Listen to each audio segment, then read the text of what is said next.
the infrastructure. So,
Hello, everybody. Nice to see you here.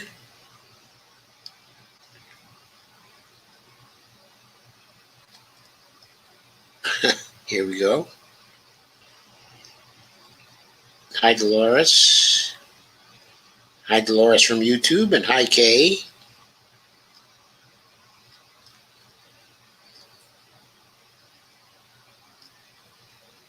We seem to have a few here. Please share. Maybe we'll have some others who can join us.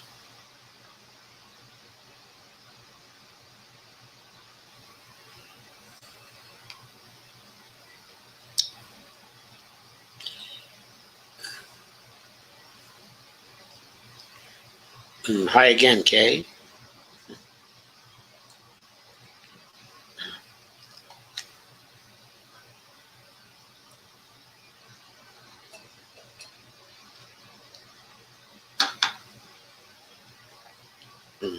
Mm-hmm. So there's a lot of infrastructure news. I wanted to go over it, discuss the politics of it. It's obviously very important. You've heard talk about a $3.5 trillion reconciliation bill pointed towards infrastructure. Steve Wolfbrand says, Doc, we are tired. Very, very tired. Then there's the 579 new money bill passed on a bipartisan basis. People are also tired of that, I think. But when you add the two bills together, it's close to $4.1 trillion. So that's a sizable total. Of course, we're not quite clear on how the $4 trillion will be spent, but it is, of course, a very substantial sum. We will learn that some of it is being spent well on child tax credits. We'll have to learn about the rest of it. And howdy, Lana. How you doing tonight? Our friend Steve Wolfbrand is tired.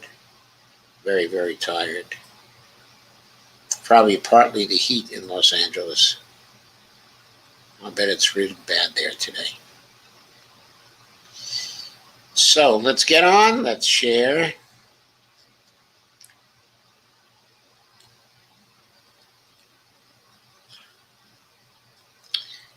I'm going to share the screen for the first article. This was a bit of a surprise. I wasn't expecting this. I think it's a welcome surprise. It's from Common Dreams. There's a new bill by Jamal Bowman.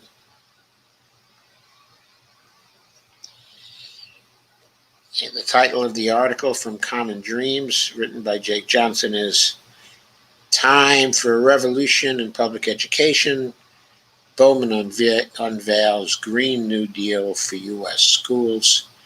There's Jamal Bowman making a speech on November 19th, 2020, soon after he had won election to the House, but before he had taken office. This was today, July 15th, and it was written by Jake Johnson, as I said. Democratic Congressman and longtime educator Jamal Bowman unveiled new legislation Thursday morning that would invest $1.43 trillion over 10 years in transforming the nation's public schools in line with what experts say is needed to combat the climate emergency and reverse the harm inflicted by decades of disinvestment. $1.43 trillion over 10 years is $143 billion a year. So I'm not sure when the last time is we saw that kind of money spent on schools, even in terms of constant dollars. Certainly, I don't think we've ever seen it spent on schools by the federal government. In absolute dollars, $143 billion a year, unheard of, unfortunately. A quote from Jamal Bowman from later in the article. Quote, what this comes down to is whether we're willing to provide our kids with the resources they need to realize their brilliance and have a livable planet, unquote. So Bowman and 22 original co-sponsors introduced the Green New Deal for Public Schools Act as congressional Democrats continue to hash out details of a multi-trillion-dollar infrastructure and climate package that they hope to pass unilaterally using the budget reconciliation process. The New York Democrats saying in a statement Thursday that, quote, it's time for a revolution in public education. And he's aiming to include provisions of his bill in the emerging reconciliation package. Quote, as we deal with the devastating climate crisis caused by decades of unchecked corporate greed, we need to center our children in their future, unquote, said Bowman, who was a public school principal in the Bronx prior to his successful 2020 congressional bid. He presented his legislation as a remedy to the long-standing education crises stemming from years of cuts to public school funding in states across the country, which have disproportionately impacted the poor and people of color. The deadly coronavirus pandemic has placed massive additional strain on the nation's public schools. Some states have resorted to pursuing further education cuts to cover budget shortfalls. Well, what this comes down to is whether we're willing to provide our kids with the resources they need to realize their brilliance and have a livable planet. Do we want to continue building a world based on militarization, incarceration, poverty, and destruction of resources? Or will we take advantage of this moment, put our kids and educators first, and treat the climate crisis as the emergency it is? This legislation is what we need to put us on the right side of history, unquote.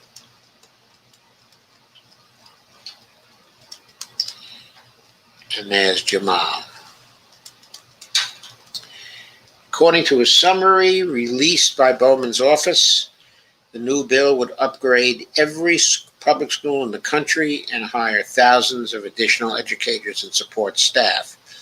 New research by the Climate Plus Community Project, also unveiled Thursday, shows that his legislation would fund 1.3 million jobs annually and eliminate 70 million metric tons of CO2 emissions each year by decarbonizing the nation's K through 12 public schools.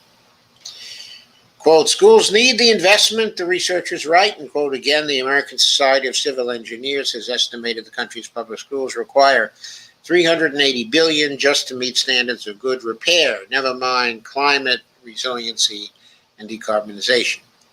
In June 2020, the Government Accountability Office estimated that about 54% of all public school districts in the U.S. need at least 2 major systems updated or replaced in most of their school facilities, and about 26% of all districts need at least 6 systems updated or replaced.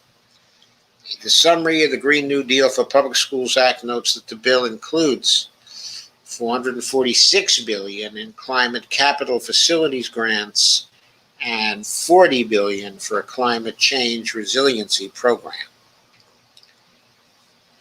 Climate capital facilities grants will fully fund healthy green retrofits for the highest need third of schools, as measured by the CDC Social Vulnerability Index, and will offer a mix of grant funding and low or low interest loans for the middle and top third schools.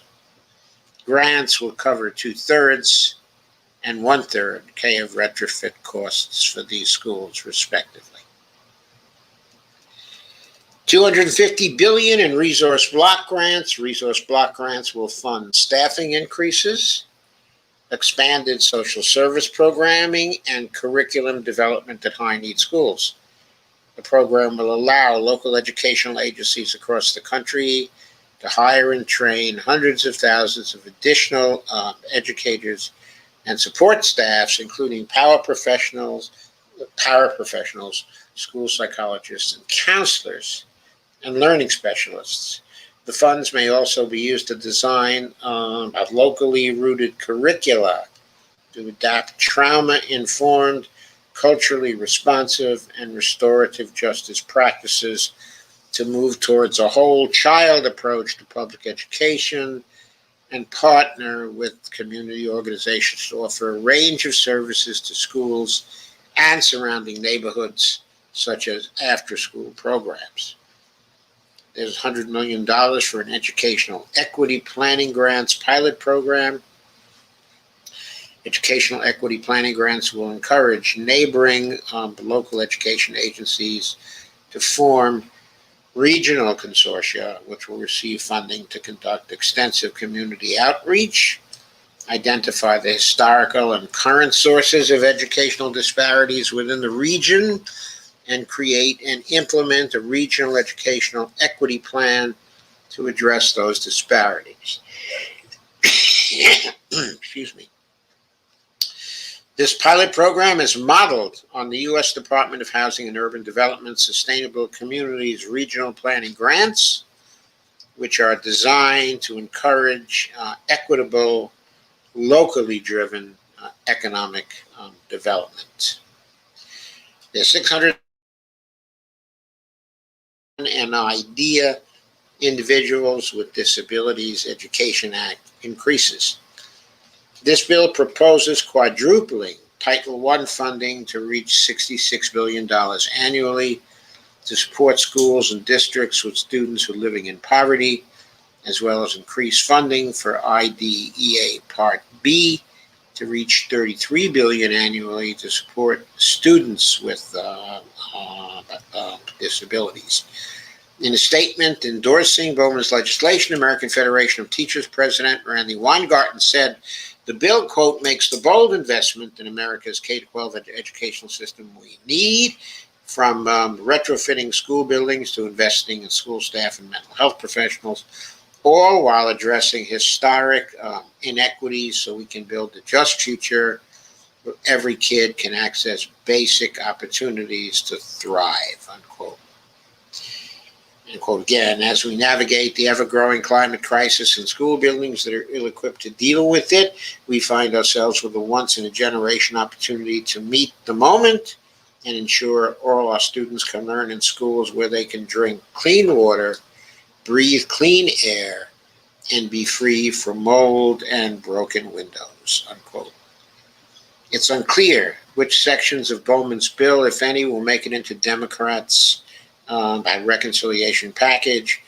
In an interview with the Washington Post on Thursday, Bowman said that we are in ongoing negotiation communication with leadership to ensure that some provisions of this bill are included in reconciliation. Quote, we have parts of the country that are reaching 118 degrees. Parts of the country have never been that hot. Recent storms on the East Coast, the massive flood and destruction of property. I mean, climate change is here, and it's real. I encourage my colleagues to be on the right side of history. This is about their legacy and all of our legacies. How do we respond to the climate crisis that's right in front of us? History will tell the story of who answered that question correctly. So, that sounds like a pretty good bill to me.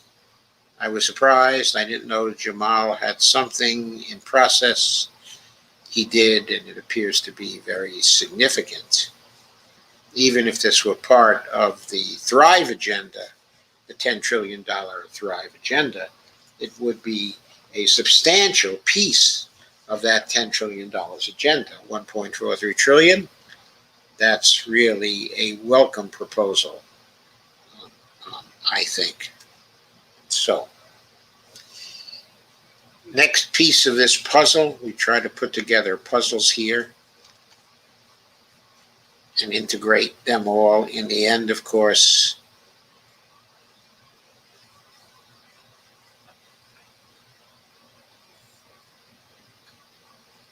there's a piece from Dave Dayen called Infrastructure Summer. Why prioritize the Civilian Climate Corps? In his first installment of the Prospects New series, we talked with the Sunrise Movements by Evan Weber. This is by Dave Dayen on July 12, 2021. And there are Sunrise Movement people talking about defund NYPD, refund DC. This is from participation in a No Climate, No Deal rally organized by the Sunrise Movement on June 28, 2021 in Lafayette Square in Washington. When the bipartisan infrastructure framework released, it was easy to see why climate activists would be alarmed.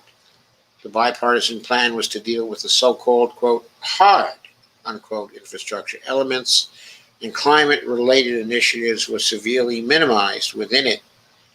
The second bill was supposed to bring in the social spending on things like education and the care economy, similar to what's laid out in the American Families Plan, especially because every Democrat will be needed for reconciliation, including climate unfriendly types like Senator Joe Manchin, Democrat of West Virginia. You could envision how climate might get squeezed out of the final outcome at great cost to the future of the planet. Senator Sheldon Whitehouse started raising the alarm on this a few weeks ago. So climate hawks went to work. The noise level has risen inside and outside Congress, demanding the reconciliation package includes strong climate measures. Hashtag no climate, no deal trended. Gangs of both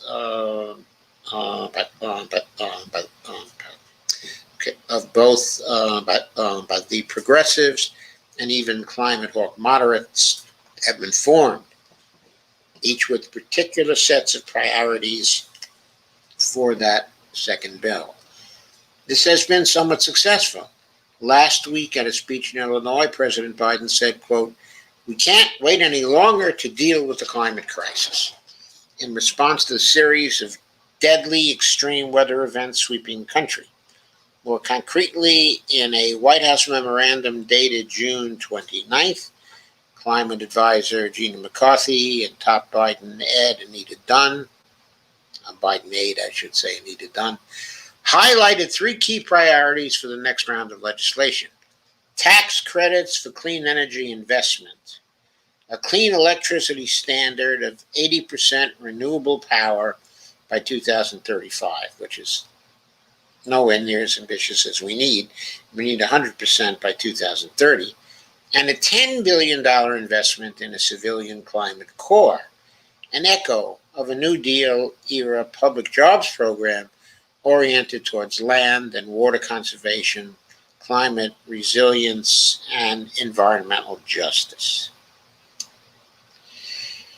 The first has the potential to spur hundreds of billions of dollars in clean energy investment, and the second would decarbonize the power grid and force those investments online. So why do some climate groups seem to be prioritizing the third? The big ask at the Sunrise Movement's action in front of the White House late last month was a civilian climate corps. Alexandria Ocasio-Cortez highlighted it in her remarks. Quote, "They want you to think, oh, this is a new idea, this is too ambitious, this is too crazy," unquote. How about this? The last time we introduced the climate corps in this country, we hired and mobilized 250,000 people in 3 months. There's nothing inherently wrong with the CCC, which the prospect has profiled. A jobs program that chips away at the climate-related work that must be done to preserve the planet and its ecology makes sense. The echo to FDR is certainly a nice touch, but it seems to put the cart before the horse. Any major climate investment is going to create a certain number of jobs. It's not like the government has any wind film manufacturers and technicians sitting around waiting for a task. So if a clean electricity standard or a climate investment program is enacted, you would need a corps of civilians to work on the climate projects. And of course, those members would produce jobs in the millions, far more than the CCC's modest $10 billion would produce. Spread over 10 years, you'll be likely to get more than 20,000 jobs out of that. Well, depends on whether it is adequately funded, of course. Dave Dahan says, "I didn't understand the strategy, so I talked with Evan Weber, the Sunrise Movement's political director. One reason why Sunrise is committed to a strong CCC is that their executive director, Varshini Prakash, extracted that promise from Biden as part of the Unity Task Force meetings last summer. You can see this as ensuring a follow-through and giving members something to rally around. But there's a deeper set of thinking at play too. The first thing to know is that Sunrise isn't fighting for a $10 billion CCC. Compared to FDR's original CCC, that's peanuts, unquote. Weber told today, noting that the Civilian Conservation Corps employed 3 million people over its lifespan and 300,000 simultaneously at its peak. In a country with only 40% of the current population. Sunrise's explainer on the CCC favors a much bigger program along the lines of Ed Markey's proposal that would employ 1.5 million people over 5 years. That proposal would cost $132 billion. And behind the scenes, Congress is coalescing around something in the middle at $60 billion, with moderates like Senator Chris Coons on board. It is notable that the White House posted an infographic on Instagram about its Build Back Better agenda that touted a $40 billion civilian climate corps, without informing stakeholders about the increase from its initial $10 billion idea. Quote, looking at the politics of the package, the overall size is more or less set. We could push in a significant way that would make an order of magnitude difference in policy without very much political cost, a place where we could get a meaningful policy win, unquote, said Weber.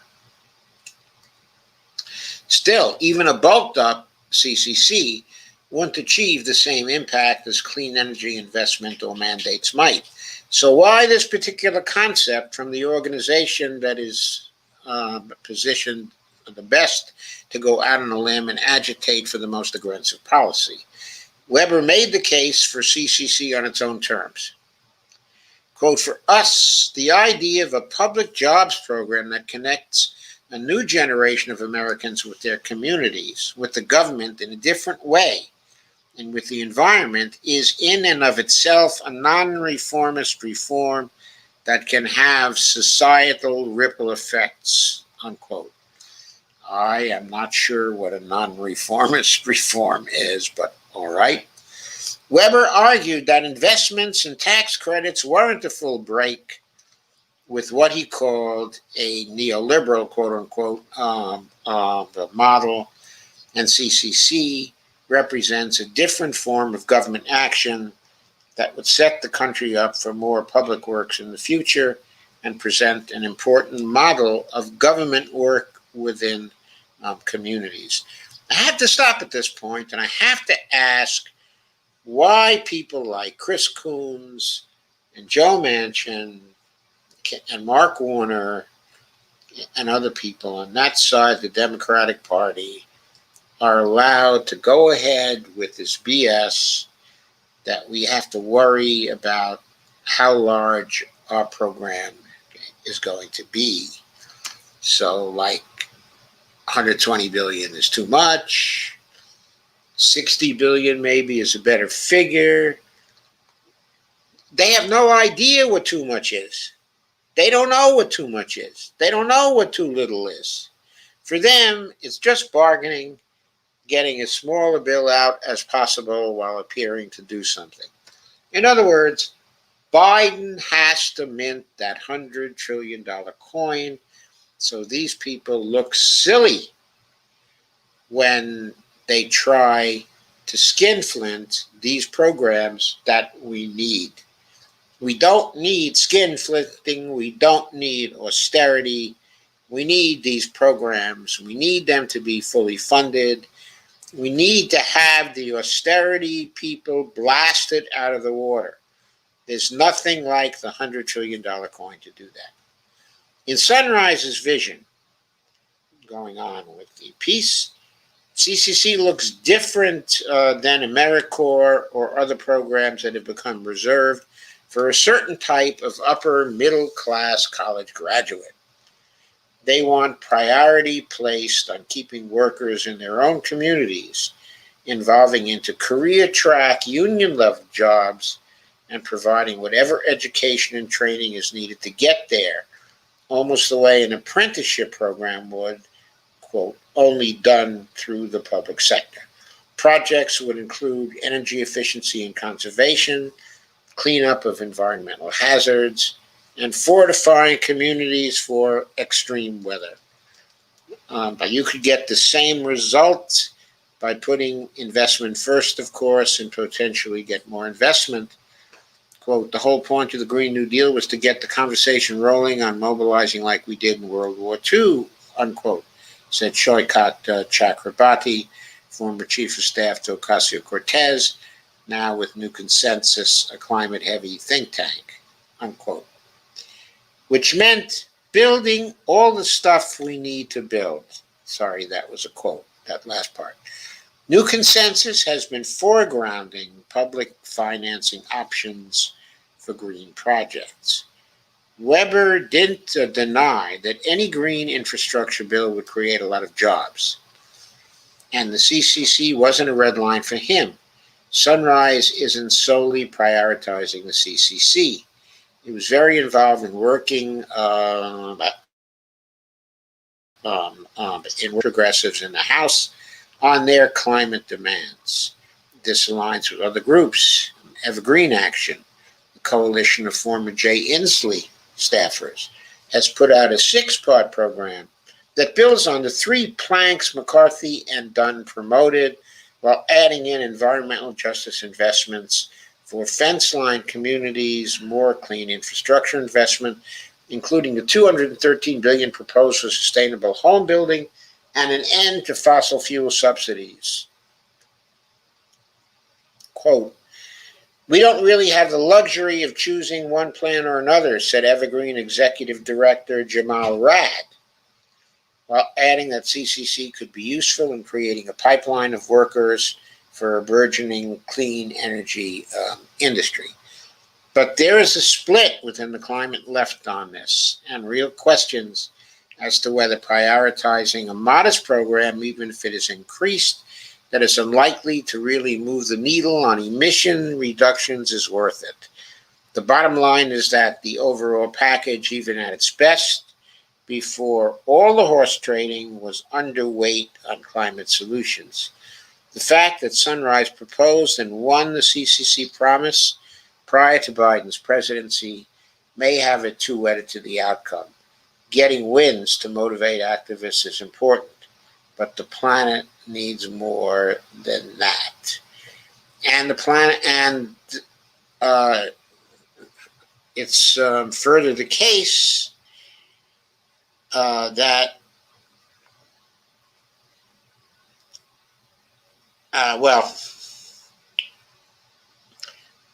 okay, I'm going to go on. The bottom line is that the overall package, even at its best for all the horse trading, was underweight on climate solutions. The fact that Sunrise proposed and won the CCC promise prior to Biden's presidency may have it too wedded to the outcome.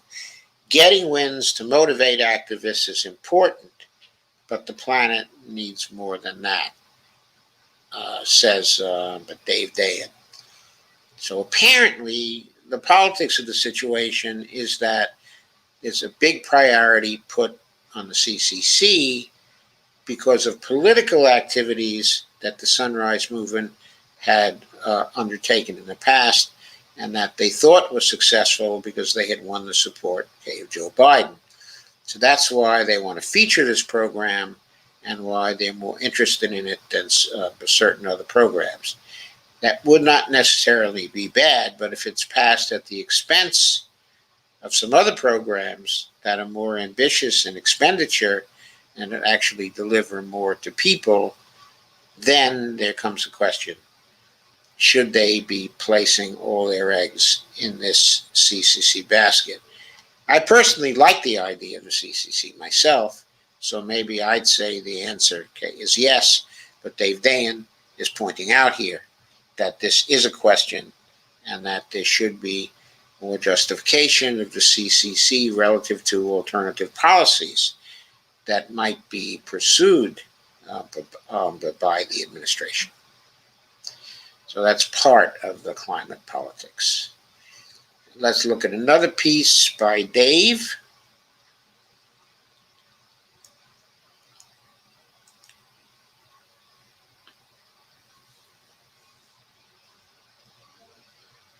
Mm-hmm.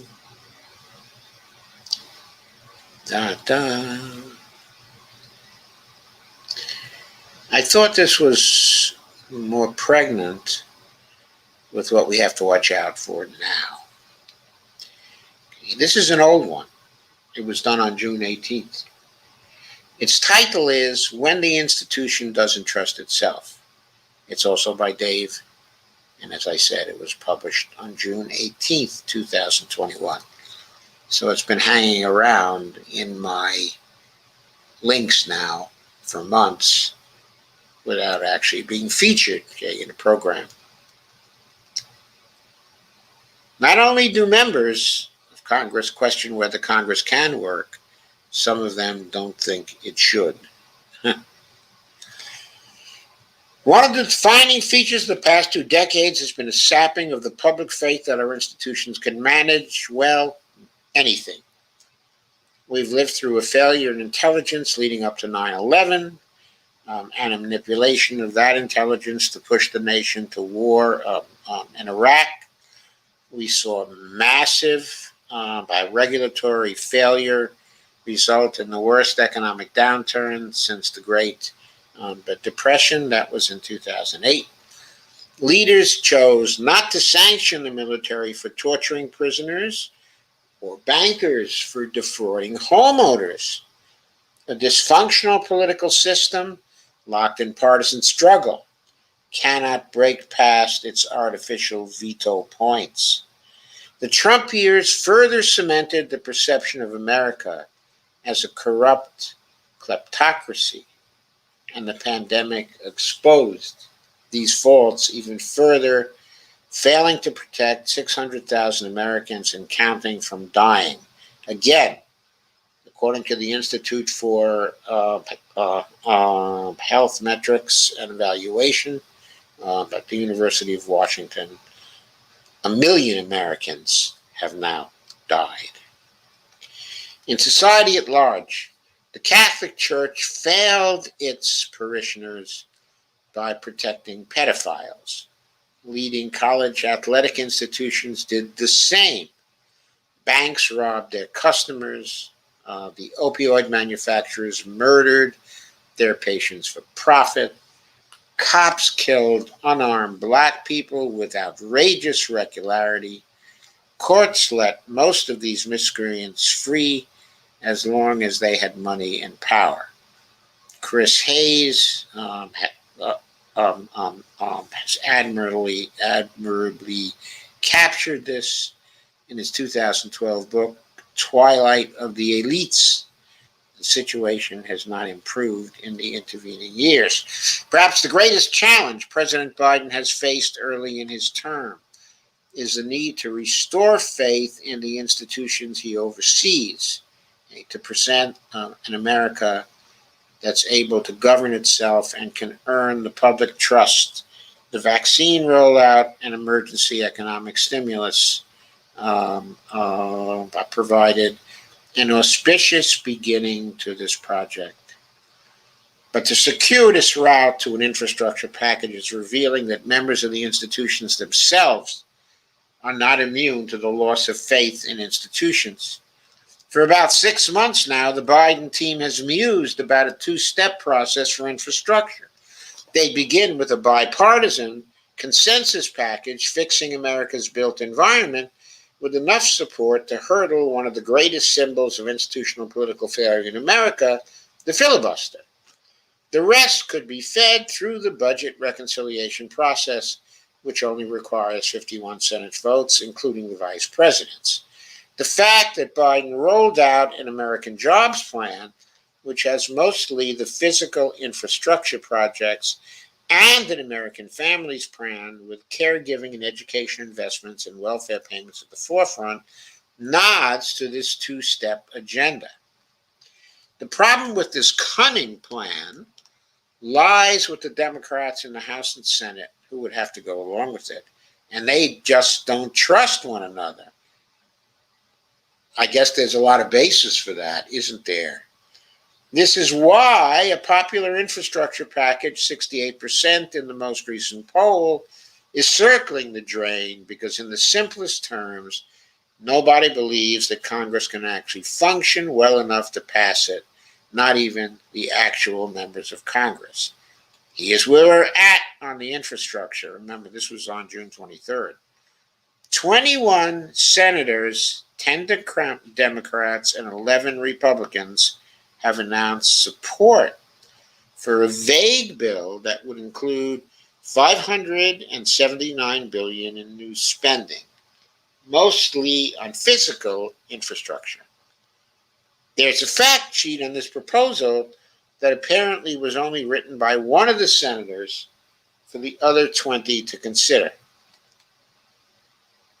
Senator Bernie Sanders, independent of Vermont, has wholeheartedly rejected the deal as insufficient. Several other House and Senate Democrats have stated, quote, no climate, no deal, unquote, warning the lack of provisions tackling carbon emissions makes it unacceptable. The fact sheet includes $48.5 billion for public transit, $16 billion for capping orphan oil and gas wells that harm the atmosphere. And previously, just yesterday, the day before, we went over the point that $16 billion ain't going to cap many orphan oil and gas wells, and $15 billion for electric vehicle infrastructure. But that's well short of the original American Jobs Plan, which the administration already compromised. If the idea is to put together a bipartisan bill acceptable to all sides and then pass the rest via reconciliation, why is there such resistance to the bipartisan part of the strategy? Because progressive Democrats fully expect there will be no second bill. They believe moderates like Joe Manchin will simply take the bipartisan win and refuse to pass another spending package, leaving it short of the necessary votes. Alexandria Ocasio-Cortez has proposed the bipartisan bill be held in the House until the Senate passes the reconciliation companion. Let the House then vote on both bills simultaneously. Some simply want one bill, and failing that, there's a talk of chaining the two bills together, chaining, quote unquote.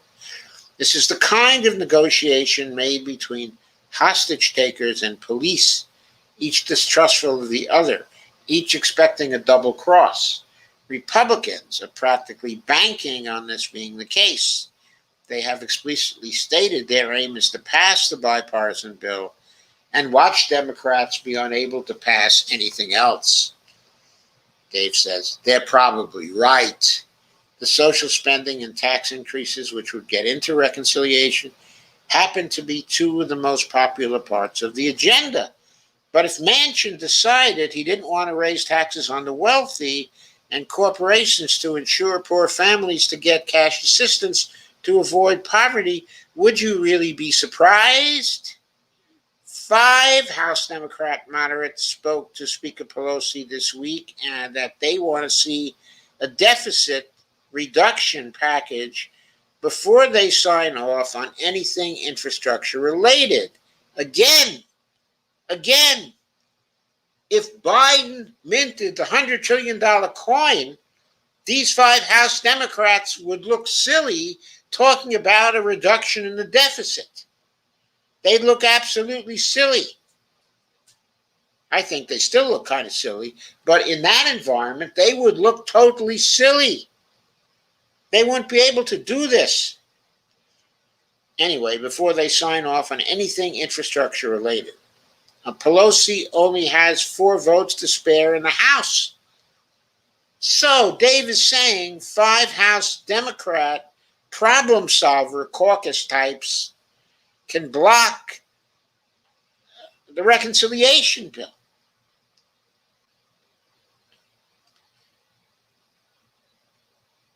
Anyway, Pelosi only has 4 votes to spare in the House. The tax proposals have gathered significant Democratic opposition. The reconciliation would be a heavy lift. Senator Sanders, chair of the Budget Committee, has started the reconciliation process anyway. That legislation is expanding. The price tag is up to $6 trillion, with addition to the Biden jobs and families plans that include lowering the Medicare age to 60, adding vision and dental to Medicare, reforming the prescription drug system, which would actually save the government money, and a host of immigration reform proposals. Only half of the bill would be paid for. I have to ask, how can that be? If it's a reconciliation bill, it has to be deficit neutral over 10 years, which means you have to pay for the whole thing. If it's not deficit neutral over 10 years, then CBO would not give the bill a clean bill of health. And there would be a problem in passing it through the reconciliation process.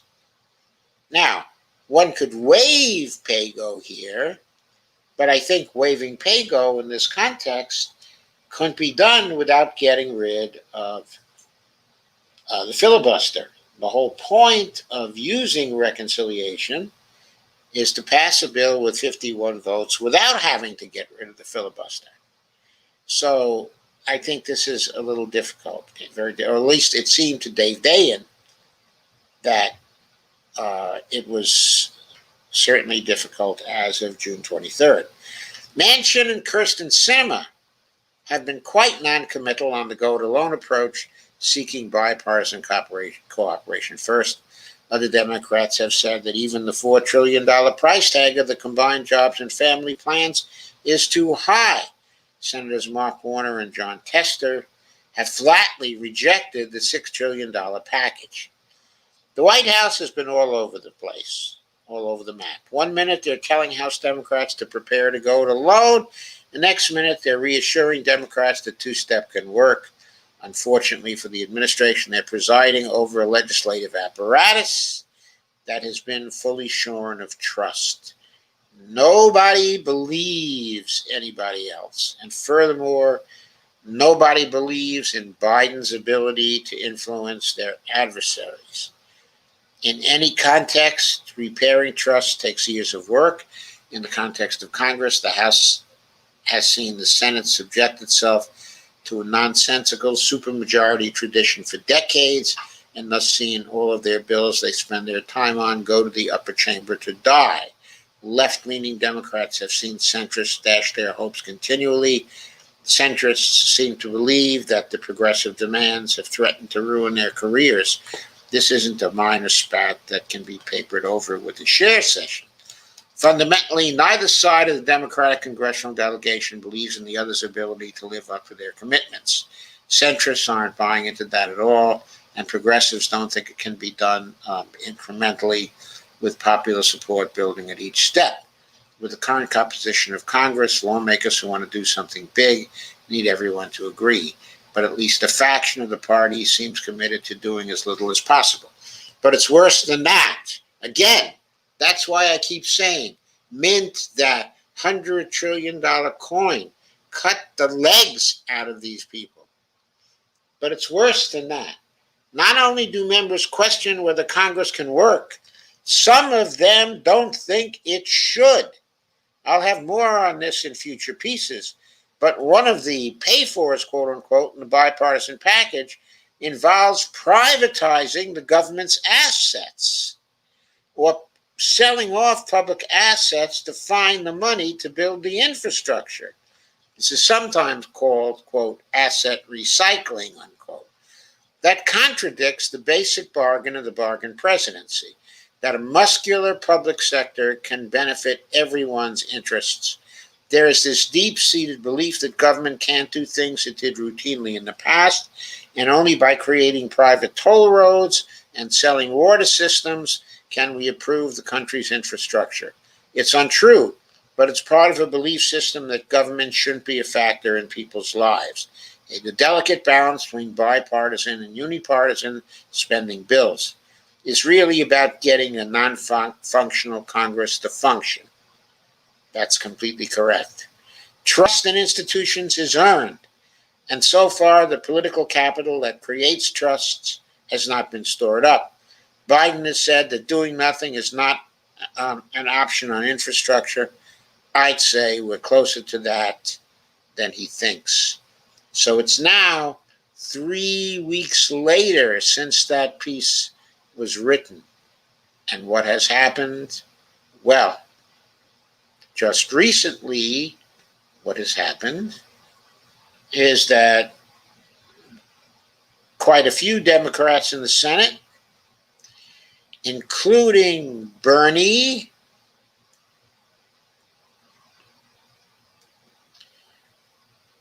have made a big announcement.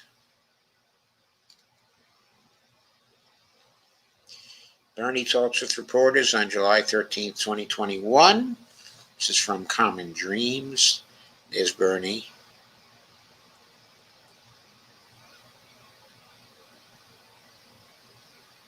And it was written by Jake Johnson yesterday.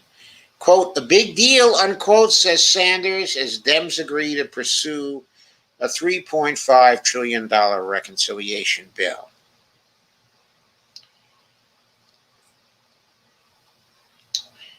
The Senate Democratic leadership agreed late Tuesday to push for a $3.5 trillion legislative package that includes substantial investments in green energy, an expansion of Medicare benefits, universal pre-K, and other priorities funded by tax hikes on the rich and large corporations. Speaking to reporters late Tuesday, Bernie Sanders, chair of the Senate Budget Committee, celebrated the spending framework as a, quote, big deal, unquote, that will begin the process of administering glaring inequities in the U.S. economy and transitioning the nation's energy system away from planet-warming fossil fuels. Quote, "This is, in our view, a pivotal moment in American history," said Bernie, who characterized the new agreement as, quote, "the most significant piece of legislation since the Great Depression."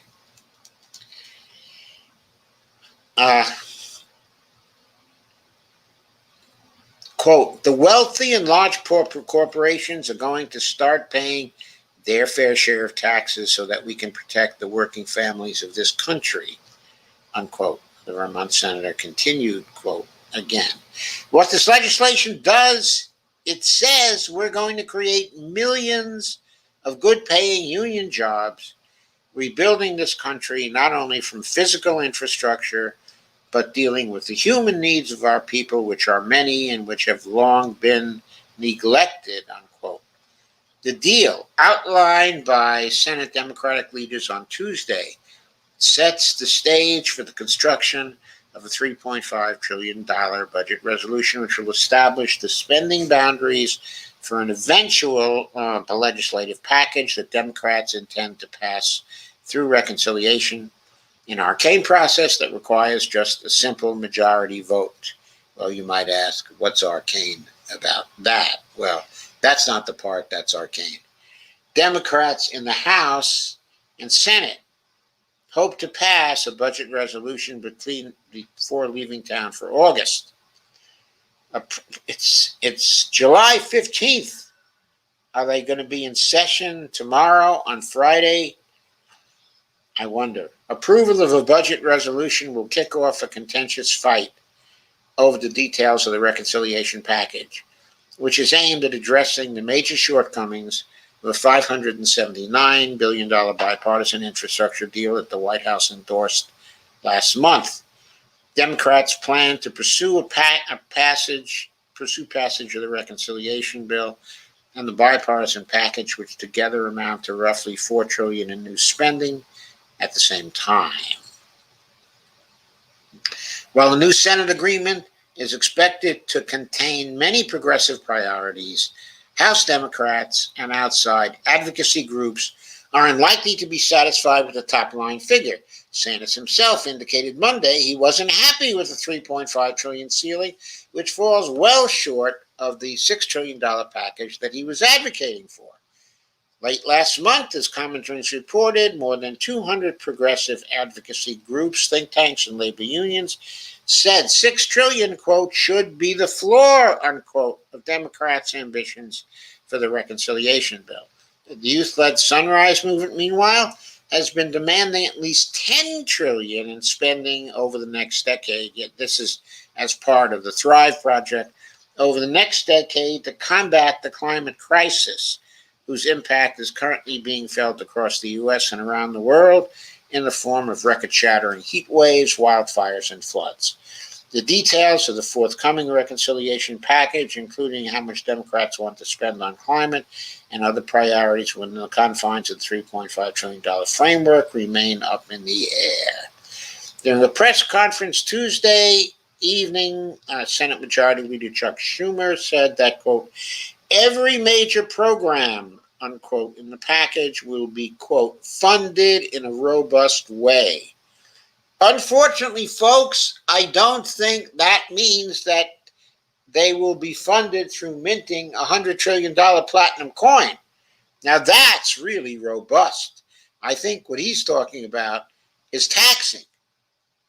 An apparent nod, to go on with the article, to Senators Joe Manchin, Democrat, West Virginia, Mark Warner, Democrat of Virginia, and other conservative deficit hawks in the Democratic caucus. Again, Biden, you need to shut them up with a $100 trillion platinum coin. It's unclear whether the $3.5 trillion blueprint has the support of all 50 Senate Democrats, which will be necessary to push the package through reconciliation. Well, the only way you're going to see if it has the support, okay, of all of them is to put it on the floor of the Senate and make them vote it up or down. Don't change it before it gets to the floor of the Senate.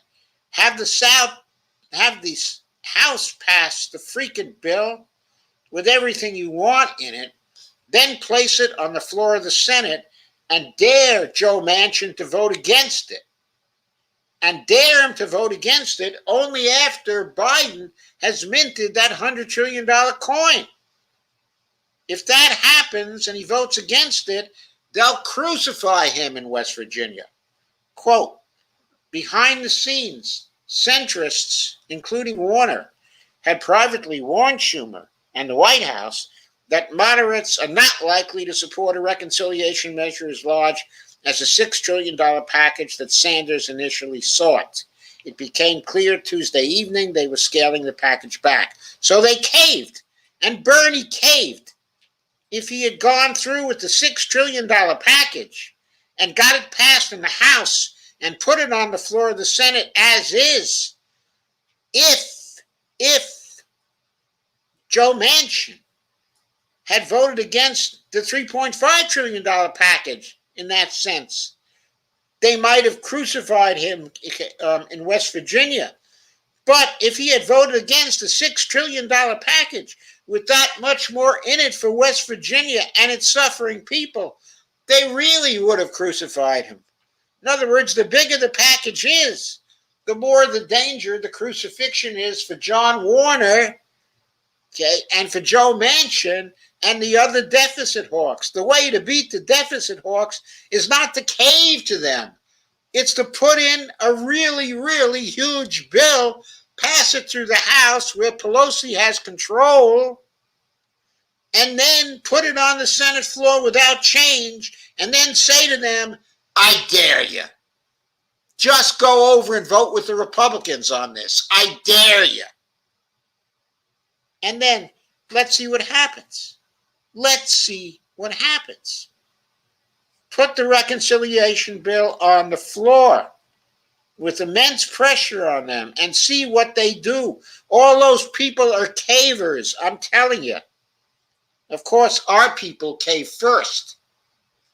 Schumer said Tuesday that the reconciliation bill will make some additions to the infrastructure and safety net proposals that President Joe Biden unveiled earlier this year. Most important, something that Senator Sanders has led and convinced America is so important, which is a robust expansion of Medicare, that's existing Medicare, including money for dental, vision, and hearing, said Schumer. So look, I'm really, really happy with that because I'm going to get coverage for dental, vision, and hearing. And Barney's going to get coverage for dental, vision, and hearing. Why? Because I'm over 65. But for the rest of you, however, Senate Democrats, the article says, reportedly did not agree to lower the Medicare eligibility age, a priority for Sanders and other progressives in Congress.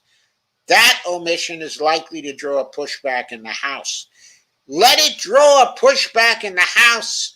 Pass it in the House. Again, put it on the floor of the Senate and dare the bastards to vote against it. I'm talking about the Democratic bastards here, not to mention the Republican bastards. When we say Medicare expansion, it's not lowering the eligibility age or expanding benefits. It's both, and it's popular across America. Representative Pramila Jayapal, chair of the Congressional Progressive Caucus, the CPC, tweeted last week.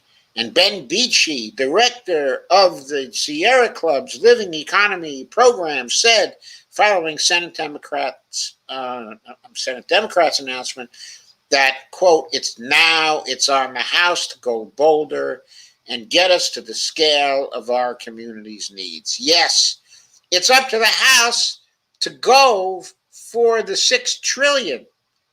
What the House needs to do is Yarmouth needs to get with Sanders and needs to tell him, we're not voting for the $3.5 trillion framework.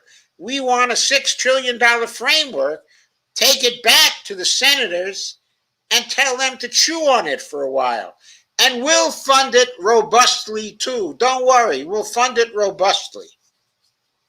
We'll tax the hell out of Bezos and Gates and Musk and the others to get it funded robustly. How's that? How's that? Is Joe Manchin going to be opposed to that? We'll pass a generalized bill that says that the new taxes only apply to people with over $1 billion. That doesn't include Joe Manchin. So his ox won't be gored. Sorry, I got that a little wrong. That's saying a little wrong. Okay, so here is William Rivers Pitt from Truth Out, and he is this celebrating the bill? I don't know if it's celebrating the bill, but I'm going to go through it fast. It looked to me earlier when I read it that it was fairly celebratory, but let's see what happens now when we read it a little more closely. The title of it was Democrats' New Version of Infrastructure Bill Claws Back Trump Tax Cuts for the Rich. Now that wasn't in the Common Dreams article, was it? But it's in Truth Out. And that's a picture of Chucky during a news conference following the Senate Democrats' policy luncheon in Washington, D.C. on July 13th, 2021. A recent picture. This was written on the 14th, yesterday, by William Rivers Pitt of Truth Out. Second half of President Biden's combined $4.1 trillion infrastructure plan has finally landed after a long and often aggravating first half of the summer. If it was aggravating, it was Biden's fault. Absolutely Biden's fault. He shouldn't have carried it on. They should have come out with a bill back in the beginning of April, and they should have done it through a reconciliation negotiation with the House. And they should have put in the big taxes in that particular bill, because you can't pass a reconciliation bill unless it's deficit neutral over 10 years. And so they should have had it up to the House for a vote by the 1st of May. There shouldn't have been any time wasted in negotiating with the Republicans. They should have been left to stew in their own juices. And then they should have been made to vote against whatever it would have been, the $6 trillion plan, the $10 trillion plan, the $16.2 trillion plan. I don't care. Well, I do care. I think it should have been the $16.2 trillion plan or even a bigger plan. But the point being, a plan that would have gone way past the expectations of anybody, and then put that on the floor and dared any Democrat to vote against that. Anyway, a number of the details still have to be worked out, and then announced. It's less than half of what the progressives in Congress wanted. How come the progressives always get less than half? They can't even get half of what they wanted. But they still go and vote for the bill again like good little soldiers, far more than most Republicans can abide, and detailed enough that moderates like Joe Manchin, John Tester, and Kyrsten Sinema will likely find places to gum up the works if they choose to. Who knows? Maybe that makes it a good bill. Once the details come out in full, it may be revealed as a great bill, one of 3 offered by the Biden administration to save the country from COVID, rebuild our infrastructure, and bring some humanity back into government after more than 40 years of trickle-down cruelty. A triple shot like this has never been attempted in my lifetime, much less achieved. It's passed. If passed, it's the kind of thing that can change a country, and Lord knows this country could use some change. Why do I not think so? But it won't be anything if Senate Majority Leader Chuck Schumer fails to hold his caucus together when voting day arrives. All 50 Democratic and Dem-affiliated senators, plus Vice President Kamala Harris serving as president of the Senate, will need to pass this bill via reconciliation. They're aiming to get this done before the August recess. So, buckle up, says William Rivers Pitt. Let me just point out here, there's this continual tendency in the press, in the media, by all these people, and in the blogosphere too, because truth out is in the blogosphere, to compare things to the past. A triple shot like this has never been attempted in my lifetime, much less achieved. If passed, it's the kind of thing that can change a country, and Lord knows this country could use some change. Yeah, it might be good. It might prove to be significant, but let's not lose sight of the fact that we can't compare these bills to the past. We have to compare these bills they're considering to what the requirements of this time are. We have to measure it against what is necessary to beat the climate emergency. And this bill is nowhere near that. The $4 trillion is nowhere near that. The $6 trillion would have been nowhere near that. Even the $10 trillion would have been nowhere near that. Even the $10 trillion is only $1 trillion a year. Small potatoes. Small potatoes. That's only 5% of GDP. That's all it is, less than 5% of GDP, $1 trillion a year. That's all the government can muster to meet a climate emergency that's even more important to this country than meeting the World War II crisis. This is about securing our very existence, and all they can come up with is 5% of GDP. What the hell is that about? All these people should be thrown out of the Senate. Absolutely thrown out of the Senate. Anyway, that was William Rivers Pitt.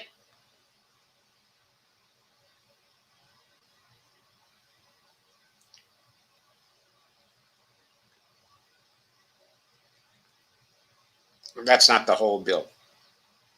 Sorry, that's not the whole article. Let me get to the rest of it. So buckle up. Quote, "We're very proud of this plan," said Schumer after it was announced. "We know we have a long run to go. We're going to get this done for the sake of making average Americans' lives A whole lot better. Bernie Sanders, who initially saw the $6 trillion bill, said, "This is, in our view, a pivotal moment in American history." Why, Bernie? You didn't get the $6 billion you sought. It's not the $10 trillion that Sunrise wanted. It's not the $16.2 trillion that was in your platform for the campaign. So how is this a pivotal moment in American history? Tell me, is it anywhere near what we need? Despite the absence of key details, such as how this legislation intends to confront climate change, what do we know of the bill so far? What we do know of the bill so far is fairly impressive. It includes a large expansion of Medicare to include money for hearing, vision, and dental coverage, but only for 65 and over. House progressives wanted this in tandem with the lowering of the eligibility age. So did Bernie. Weren't they talking about lowering the eligibility age to 55 at some time? But of course, they gave away the store then. They said to 55 or 60. You don't say 55 or 60. That is not bargaining. If you want to bargain, you say 50. And then you settle on 55. You draw a line in the sand and say, no more. 55 or bust. That's the way you bargain. You don't bargain 55 or 60. What is that about? I mean, you should, before you say something like that, you should put your hand over the mouth. Damn thing. Incredible. I don't believe it.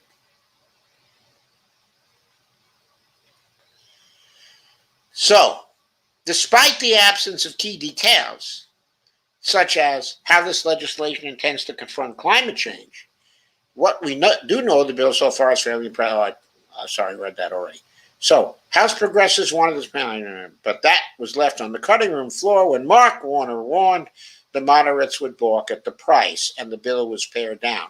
Warner should have been told, we are not paring down this bill. We're putting it on the floor. After it passes the House, we're putting it on the floor. If you guys want to vote it down then, if you want to be responsible for the failure of this $6 trillion infrastructure bill, go ahead. See what happens to you in 2022 and 2024. See if you can get in again. Just see. Politically speaking, emphasizing an expansion of Medicare was a savvy move, because Medicare is perhaps the most popular, well-run government program in existence. Making it even better also makes it easier to pass the larger legislation, and furthermore makes it virtually impossible for Republicans to roll it back at some future juncture. Bullshit. They'll roll back anything if they get control of everything again. And by the way, if you make this bill too small, or if the bill doesn't pass because of these idiot deficit hawks, then you have a situation where the Republicans will win in 2022 and will sweep in 2024. And then they'll go after everything the people have. And while they're doing it, they'll cause a revolution in this country. Manchin on Tuesday threw his first rock in the road, because of course he did. Quote, I think everything should be paid for, he told reporters. We've put enough free money out, quote. Biden needs to mint that $100 trillion coin. He needs to shut Manchin up. That will do it. That's the only thing that will shut Manchin up and shut him down. While announcing the bill, both Schumer and Warner took pains to assuage Manchin's complaints by saying the bill would be, quote, robustly paid for. Yes, let's robustly paid for with the $100 trillion coin. That will robustly pay for it, all right. That payment, according to Schumer, will be carried by the wealthiest among us. Taxes for those making less than $400,000 a year will not be raised. The specter of a tax on the wealthy drew the ire of the Beast of Bedminster. Guess who that is? Quote, Bedminster, New Jersey, that is, quite. Republicans in the U.S. Senate must not in any way, shape, or form increase taxes that were won in the Trump tax cut, the largest in the history of our country, unquote, said Donald Trump in a Tuesday statement, quote, it's what made our economy grow and great. Speaking personally, clawing back some of the $1.5 trillion Trump gave away to rich people in 2017 is one of my favorite parts of this bill. Fixing that by way of taxes to fund these worthy public endeavors would go a long way toward scourging Trump's fetid legacy from government. You've heard the saying about laws and sausages. You never want to see how either are made. We're entering that phase of the operation, and arms will be twisted up into the ceiling fans if this thing has a prayer of passing. We will see if Biden's epoch in the Senate will serve him as a negotiator now that the rubber has met the road. Quote, with no votes to spare in the Senate and only 4 in the House, soon to be 3, with Republicans expected to win a runoff in Texas, President Biden heads to the Senate today to begin the hard work of whipping the party in line behind the Democrat-only deal, unquote. Says Politico, quote, he got a head start when Budget Chair Bernie Sanders endorsed the deal, even as the Vermont Independent spent much of the first part of a Democrat's presser looking at his shoes, unquote. Cute snark there, Politico, says William Rivers Pitt.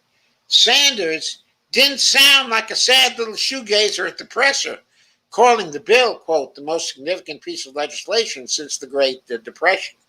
That was the one in the 1930s, folks.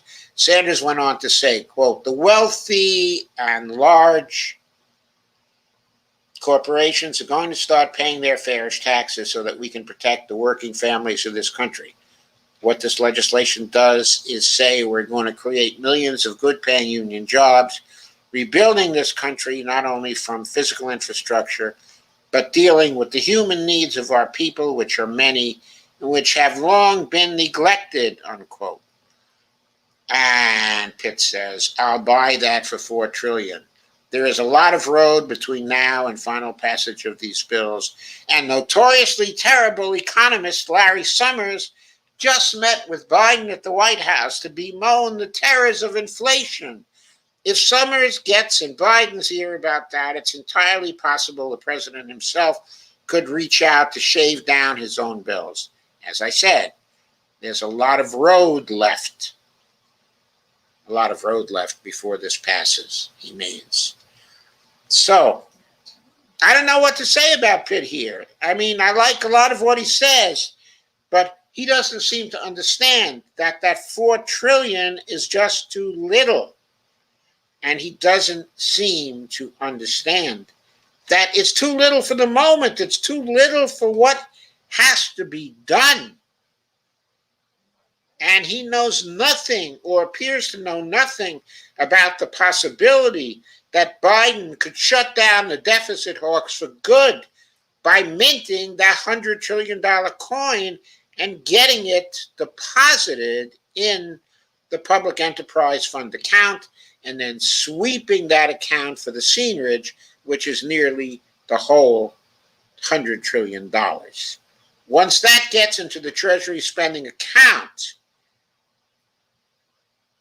senators who don't want to appropriate funds and say we can't afford it because the money is not there are going to look awfully stupid.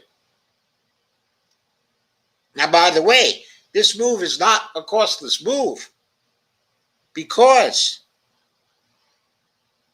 if it so happens that Bernie wants to keep the taxes on the rich in this particular bill, if that $100 trillion is sitting in the Treasury spending account, he might not be able to do that. Because then you could get Manchin and Sinema and the others to say, well, hey, we already have the money, and we're going to be paying down the national debt with a $100 trillion coin. So why should we raise taxes to pay for what's in this bill? let's just put down the $6 trillion and don't raise any taxes to pay for it. We don't need the rich people's taxes to do this. I personally would not be so opposed to that. I want to meet the climate emergency first. Get that done. Get money into people's hands first. Get social and political credit for driving forward the solution to the climate crisis. Then go back and tax these people for the right reasons. The right reason being they have too much money, they're too powerful, it's because they're too rich, they're a threat to our democracy, and at least half of their money must be taken away within the next 5 years. At least half, and probably more. It's probably necessary to design a program that on a date certain, after a particular number of years, will bring everybody below fortunes of $1 billion. That has to be the cap on it. Anyway, that's in a way neither here nor there. I want to get to our last piece for tonight. That is from Counterpunch. And guess what problem it addresses? Guess what problem it addresses? The aforementioned inflation problem that Larry Summers was going to talk to Joe Biden about on July 13th from Dean Baker in Counterpunch, coming to grips with inflation fears. What does Dean, who is a heterodox economist, not an MMT economist, which means he doesn't believe in the $100 trillion coin, but apart from that, there have been many warnings, most notably from former Treasury Secretary Larry Summers, that President Biden's robust recovery package would lead to spiraling inflation. I've written several times that I don't think the inflation hawks are right, but their warnings deserve to be taken seriously. The most recent evidence supports the view that for the moment, we can put aside our inflation fears. So he's taking them seriously, but he's saying the most recent evidence supports the view we can put aside our inflation fears. To add some context to the debate, we all knew there would be some disruptions as the economy reopened. Large segments of the economy, most visibly hotels and restaurants, were running at a fraction of their capacity until the last few months. Now the most pandemic restrictions have been removed. Businesses in these sectors are rushing to add staff and get fully up to speed, but this is a process that takes time. That's why some of us supported measures like work sharing or the Paycheck Protection Program that kept workers tied to their employers. During this adjustment process, there will be shortages in various sectors. There will also be problems for many employers trying to attract workers. In many cases, they will have to offer higher wages, which is not a bad thing, but may require some adjustment on the part of businesses who are not used to competing for workers. The difference between the view that the adjustment process will be difficult and involves some inflation and the inflation hawks view that we are on a path to spiraling inflation and the return of 1970s stagflation is whether the inflationary pressures are likely to be enduring. The latest evidence is supporting the temporary disruption story. See preview what to look for in the June Consumer Price Index. Take the most visible case. Lumber prices have fallen by roughly 50% from the peak hit in early May. They're still high, but the soaring prices of the winter and early spring have proven to be temporary. There also has been a very visible price surge in used cars. This is the result of both temporary supply problems for new cars, a fire temporarily reduced capacity in the semiconductor industry, and a huge surge in demand as rental car companies sought to rebuild their fleets. The price surge now appears to be slowing. All these claims are linked to, by the way. So you can go to the evidence for them. If not actually going into reverse, new car production is starting to catch up with demand, but it will likely be several more months, perhaps not until 2022, until the car market returns to anything resembling normal. Oil is another area we've seen a price surge. As people may recall, the price for oil futures actually turned a negative briefly last spring. People were effectively looking to be paid to store oil. With the economy picking up steam in the U.S. and around the world, oil consumption is bouncing back to more normal levels. However, production has not kept pace. Part of this is by design, as OPEC moved to restrain production during the pandemic and is still targeting a level of production well below pre-pandemic output. When it failed to reach a deal on higher production quotas earlier this week, the price of oil spiked to over $77 a barrel. Well, this is at least temporarily bad news on the inflation front, good news on the climate front. The impact of this decision is not likely to be long-lasting. Historically, it has been difficult for cartels to maintain their limits on output because there is an enormous incentive to cheat. Each producer stands to benefit if they can sell additional oil at near the cartel price, while other producers stick to their quota. This has been an ongoing problem with OPEC, so it would not be surprising if countries soon begin to exceed the agreed-upon quotas.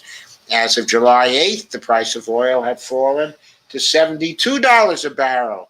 Unfortunately, high oil prices still mean bad news in the short term for the economy and also politically for the person in the White House.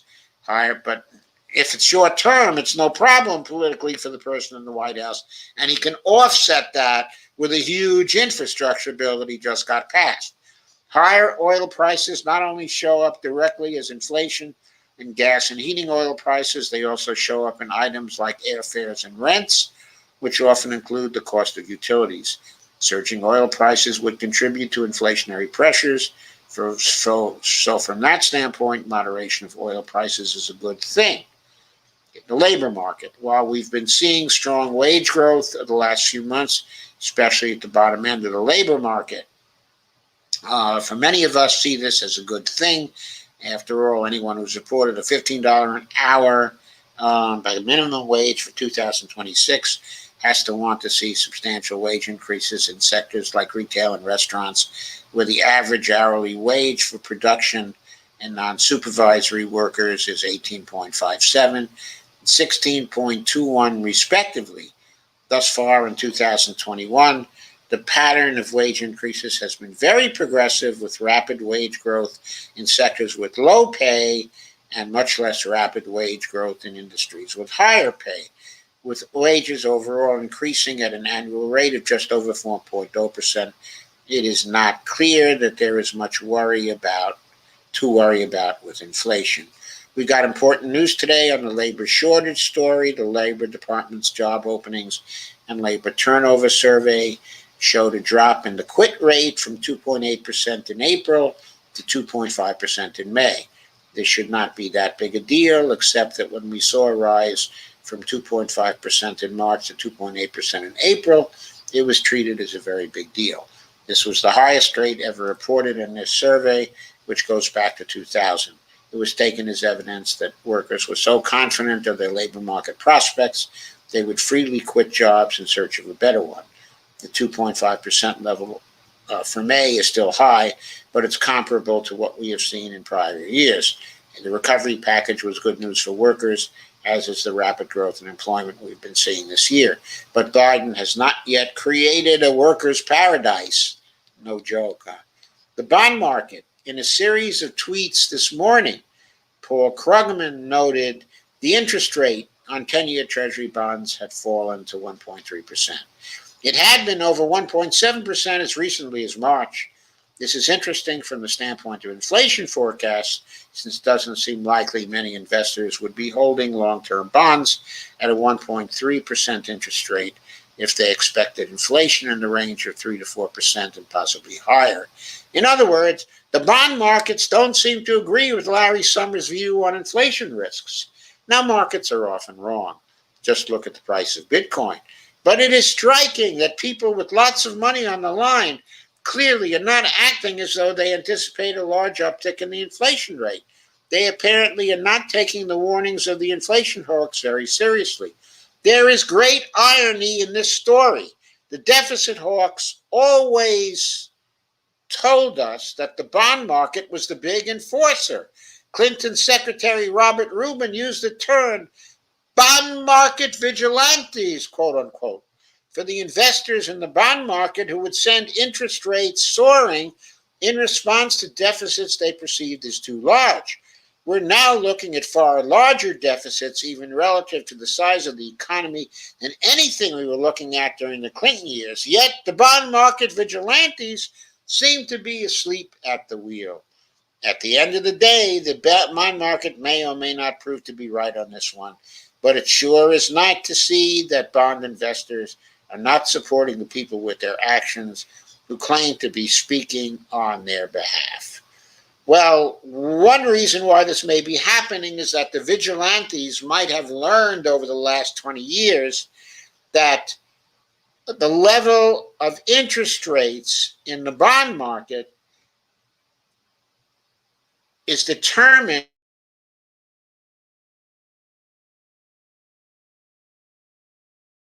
and they have no power to enforce anything in relation to deficits and in relation to inflation.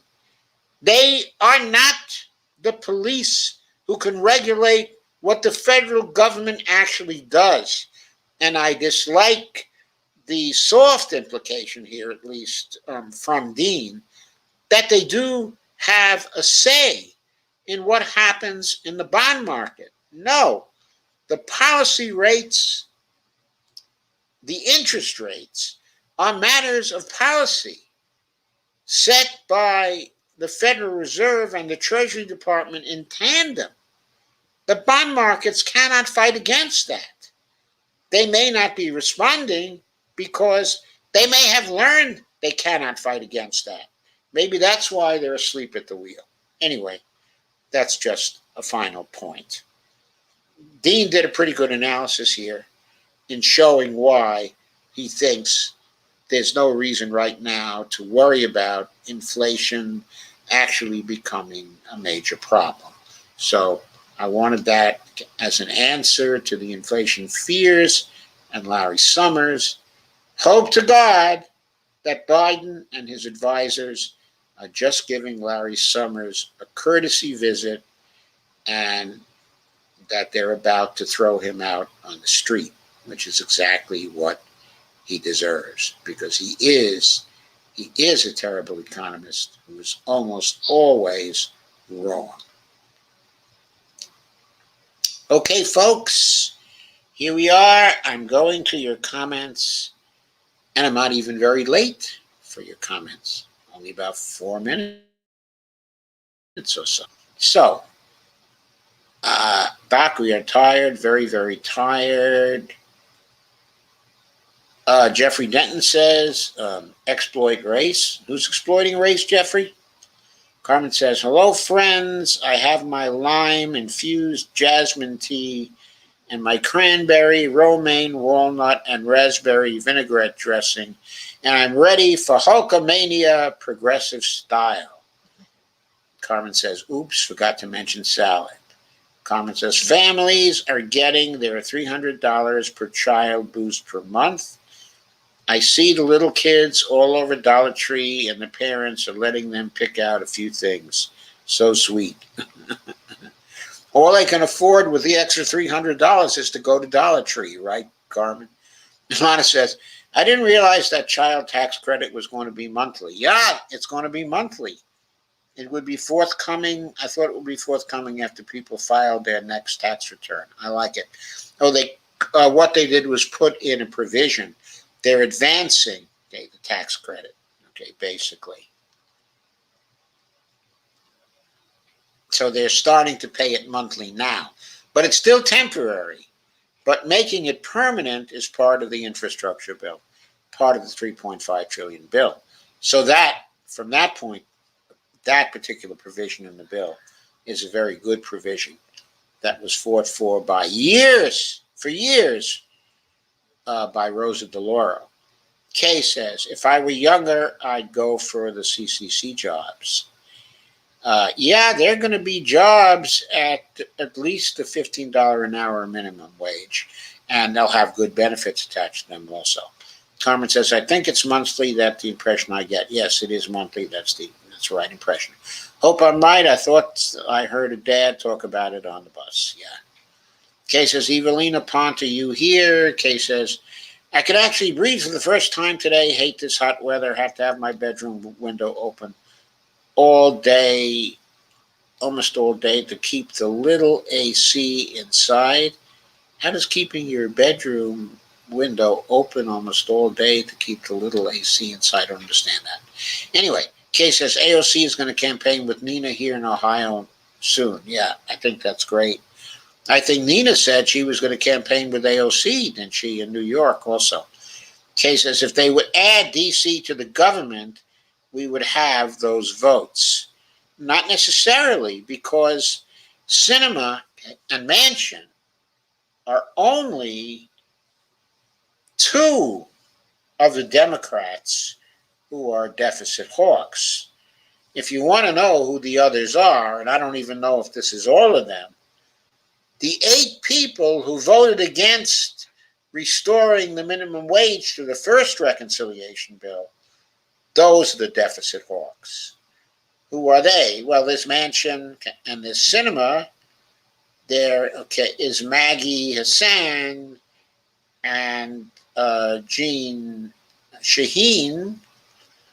There's Chris Coons and John Tester. And there's, who am I forgetting? And Mark Warner. And who was the other one? I'm forgetting one besides Mark Warner. I mentioned John Tester already. So John Tester, Mark Warner, the 2 from New Hampshire, Sinema and Manchin, Chris Coons. God, I had all 8 of them today. I just ran them off to Bonnie just like that. She was so impressed, but now I've forgotten who the 8th one was. So Lana says, I'm really starting to dislike Mark Warner. Yeah, after all, he's all right, Jack. He's got his $350 million. He doesn't care what happens to anybody else. And Jim Locke says, hello all. Joe's audio is really overmodulated. Oh, is it? Yeah, maybe so. But would you like me to turn it down? I can do that, but I was getting excited today. Carmen says, love the Dare the Bastards commentary. Joe is so brave, telling it like it is. Well, I don't know about that. I mean, I don't, I'm not sure that I'm very brave, but I think that's what I think that's what they should do. That is what I would do. Steve says, I got to get some sleep. Good night, everyone. Thanks for coming, Steve. Sorry you're feeling tired. Kay says, Spectrum has been awful today. My internet has been going out off and on all day. Carmen says, it's always their problem. They cave in and go for the low ball in a jiffy. Yeah, people are used to that, so they take advantage of that. They know Bernie's going to do that. Biden will not do that $100 trillion coin, Joe. You're telling me, Kay? That doesn't mean we should stop asking for it, Kay, does it? We should fry his butt until he does that. I'm so tired of their freaking excuses when they've got things they can do. We got to keep on reminding them. We know he can do the $1 trillion coin. We know that's going to weaken the position of Manchin and Sinema. We know that's going to give leverage to the administration about the filibuster, too. Lana says, so tired of them inflationistas, as Mike Norman calls them. Carmen Munoz says, Mike Norman, what'd you say about Mike? Would be a great guest on In Depth, Lana. He's another take no prisoners type, like Joe. I can get Mike Norman as a guest on the show. I think Mike Norman would come on. I don't think he would care that we have a relatively low audience for the show. He'd probably come on just so he could rant and rave, and I'd join him in ranting and raving also. And Lana says, Carmen, that's right. And Kay says, Clinton's ruined the Dem Party. Ghost Art says, Joe, no, late again, lost track of time, squawking with my sis in Texas. Well, Steve, I'm so glad you're here. Carmen Yunus says, kids tear up a lot of stuff, so parents are getting clever by taking them to Dollar Tree. Kay says, window closed, Joe. Oh, good, Kay. And Ghost Art says, guess instead of Joe at night, I'll be mourning Joe mañana. Spoiler alert. Well, the Morning Joe, the Firestone program on KRTD Media, is rewinding older videos. This particular video is being live streamed not only to Facebook and YouTube, but to KRTD Media right now. So Ghost Art says, in other words, to their YouTube page, as well as my YouTube page. Ghost Art said that President Biden's press secretary casually admit that they coordinate censorship requests with Facebook. I believe she did. Carmen says, rant and rave, my favorite flavor. And Lana says, how is Steve? I think Steve is fine. I think Steve is perfectly fine, right? Okay, folks, I've gone through your comments.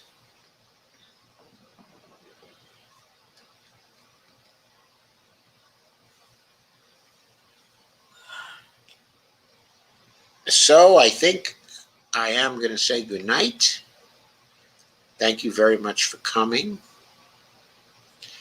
Thank you very much for growing larger during the live stream. And I will see you again on Saturday, but of course, I'll undoubtedly see you on Twitter before that. And Ghost Art said, Steve's here, of course. Steve is here in spades. Carmen says, great stuff, Joe. I'm loving it. Thank you, Carmen. I haven't been strong enough on the $1 trillion coin now for some time.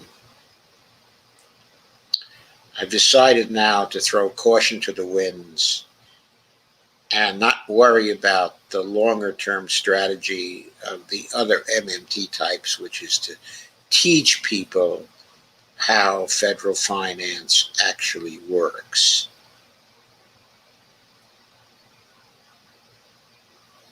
If they want to pursue that strategy, I think that's fine. I'll do my part with that particular strategy in teaching people how it works. But one of the things I'm going to do now almost continuously is teach people about the political leverage that can be created by minting the $1 trillion coin and by using overt congressional financing. Who knows? That might be in every live stream from here until the time that Biden gives in and finally does it. And Kay says, thank you all for another great discussion. Love you all, and we love you, Kay. Thank you very much for coming and for sharing. Good night, everybody. Sleep tight.